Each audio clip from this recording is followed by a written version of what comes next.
Hello mga ka-idol, 7 gawain na nakakasira pala sa utak. 1. Hindi kumakain.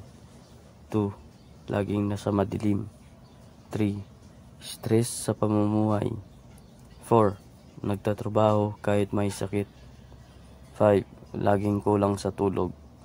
6. Laging nasa maingay na lugar. 7. Nagtatalukbong ng kumot kapag natutulog. Ayan mga ka-idol, may paraan na kayo para maiwasan ang 7 gawain na nakakasira pala sa utak natin.